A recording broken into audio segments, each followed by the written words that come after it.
ఉన్న బంగారాన్ని విడిపించి ఆ రోజు ఆన్లైన్ రేటుకే మేము కొంటాం. Sharma gold company. నమస్కారం, సుమన్ టీవీకి స్వాగతం. 2025 ఆంగ్ల నూతన సంవత్సరం ద్వాదశ రాశుల వారికి నవగ్రహాల సంచారం ఆధారంగా ఎటువంటి ఫలితాలు ఉంటాయి, ఎటువంటి పరిహారాలను పాటించుకోవాలి, ఈ విషయాన్ని తెలియజేసేందుకు మనతో పాటు ఉన్నారు ప్రముఖ జ్యోతిష రత్న, జ్యోతిష చక్ర వైభవ నిపుణ డాక్టర్ రాళ్లపల్లి రవికుమార్ గారు మనతో పాటు ఉన్నారు. గురువుగారిని అడిగి తెలుసుకుందాం. నమస్కారం గురుగారు. నమస్కారం గురుగారు.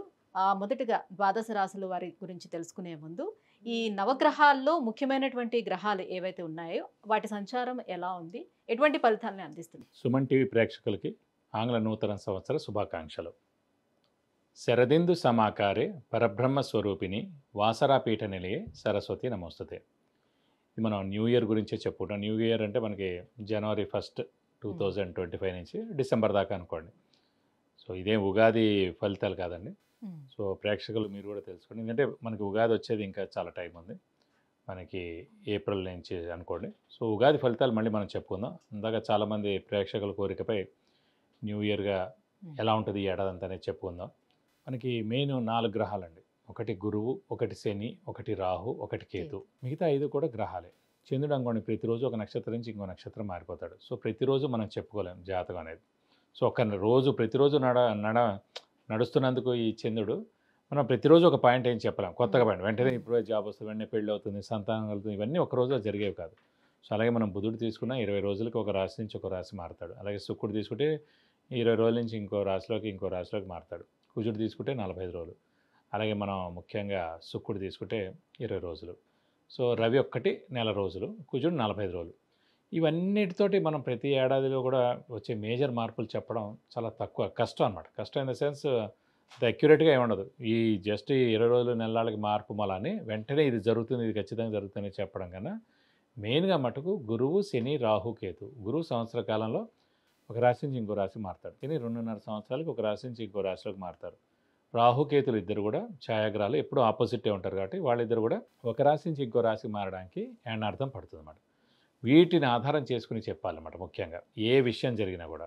కాబట్టి ముఖ్యంగా గురువు వచ్చేసి మనకి 15 మే 2025 నుంచి మనకి ముఖ్యంగా మిథున రాశిలోకి ప్రవేశిస్తున్నాడు.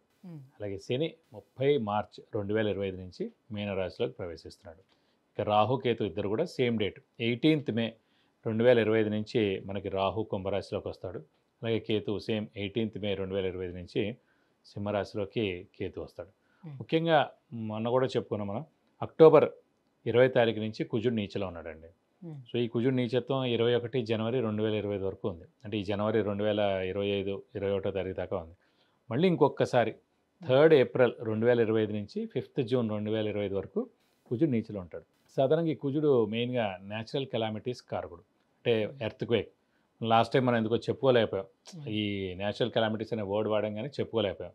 సో ఎర్త్క్వేక్ కానివ్వండి, మేజర్గా తుఫాన్లు కానివ్వండి, పంచభూతాలు ఏవైతే సృష్టిస్తాయో నీరు ద్వారా కానివ్వండి, భూమి ద్వారా కానివ్వండి, లేకపోతే ఫైర్ అగ్ని ద్వారా కానివ్వండి, సో ఇలాంటి ఈ పంచభూతాల సాక్షిగా ఏదైనా ప్రళయం సంభవించేందుకు అవకాశం ఉన్నాయి. ఇది కాకుండా కుజుడు మెయిన్గా కారకుడు, ఎలక్ట్రికల్ అనుకున్నాం, ఫైర్ ఏదైనా అంటుకోవడం కానీ, సెక్యూరిటీ కూడా కుజుడే అండి.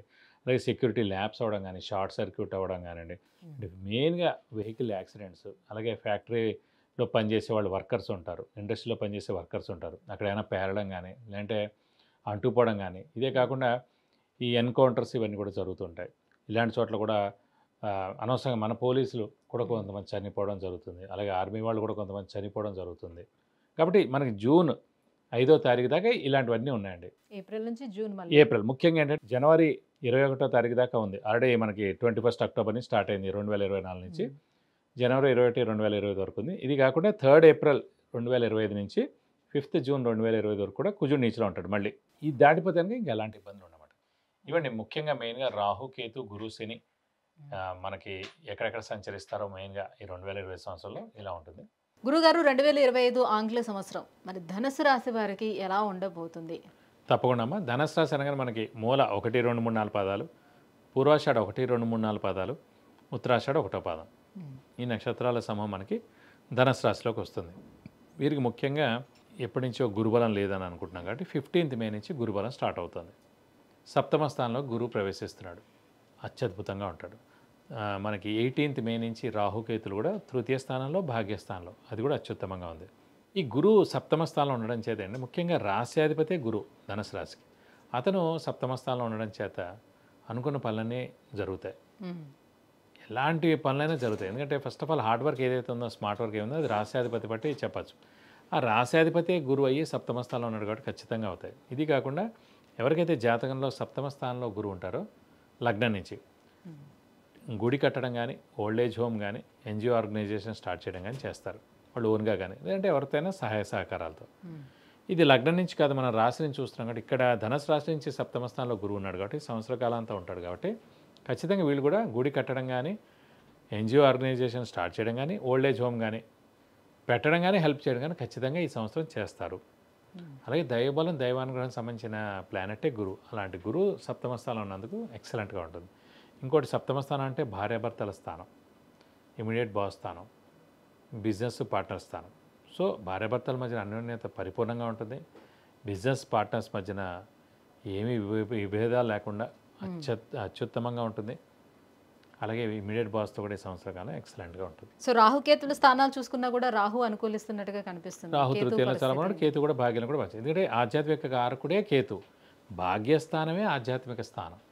ఆధ్యాత్మిక స్థానంలో ఆధ్యాత్మిక కారక గ్రహం ఉన్నాడు కాబట్టి విపరీతమైన ఆధ్యాత్మిక బలం, దైవబలం, దైవానుగ్రహం, ఆధ్యాత్మిక చింతన, ఫిలసాఫికల్ బెంట్ ఇవన్నీ కూడా ఈ సంవత్సరం ఉంటాయి. సో థర్డ్ ప్లేస్లో ఉన్న రాహు ఎటువంటి ఫలితం ఇస్తాడు?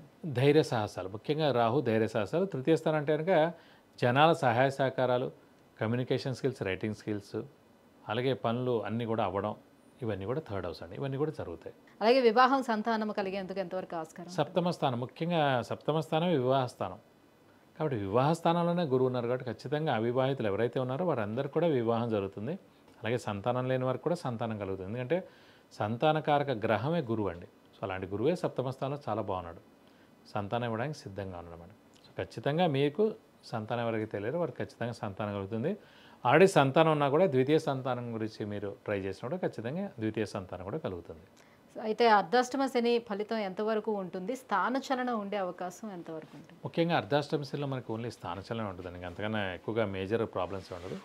స్థానచలనం అంటే ఇల్లు మార్పు కానీ, ఉద్యోగ మార్పు కానీ, ట్రాన్స్ఫర్ అవ్వడం కానీ, వేరే ఊరికి జాబ్ చేరడం కానీ, ఈ చిన్నవే ఉంటాయి, అంతకన్నా మేజర్. సో మనకి చేంజ్ ఆఫ్ ప్లేస్ ఉన్నప్పుడు, జాబ్ కొత్తది వచ్చినప్పుడు, ట్రాన్స్ఫర్ అయినప్పుడు కూడా ఖచ్చితంగా మారిపోవడం ఉత్తమం.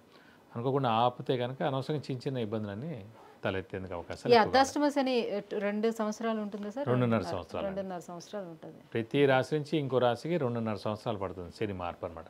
కాబట్టి అర్ధాష్టమ శనితో ఓన్లీ స్థానచలనం ఉంటుంది, పెద్దగా ఏం లేదు.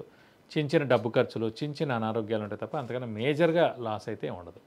ఎందుకంటే అది మెయిన్ రాశిలోకి గురువు ప్రవేశించాడు కాబట్టి నష్టం ఉండదు. ఇంకా ఎటువంటి పరిహారాలను పాటించుకోవాలి మీరు కూడా? ఇంకా ఓన్లీ అర్ధాష్టమ శని నడుస్తుంది కాబట్టి ఓన్లీ శని రిలేటెడే. ప్రతి శనివారం ఉపవాసం ఉండడం, అలాగే వీలైతే ఒక శనివారం రోజు రక్తదానం చేయడం, అలాగే ఆంజనేయ స్వామి, వెంకటేశ్వర స్వామిని ఎక్కువగా పూజించడం, ప్రతిరోజు ఆంజనేయ స్వామి, వెంకటేశ్వర స్వామి అష్టోత్తరం చదువుకోవడం, ఆంజనేయ స్వామి టెంపుల్ శనివారం, మంగళవారం వెళ్ళి 41 ప్రదక్షిణాలు చేయడం, వెంకటేశ్వర స్వామి టెంపుల్ అయితే శనివారం, బుధవారం వెళ్ళి 41 ప్రదక్షిణాలు చేస్తే సరిపోతుంది.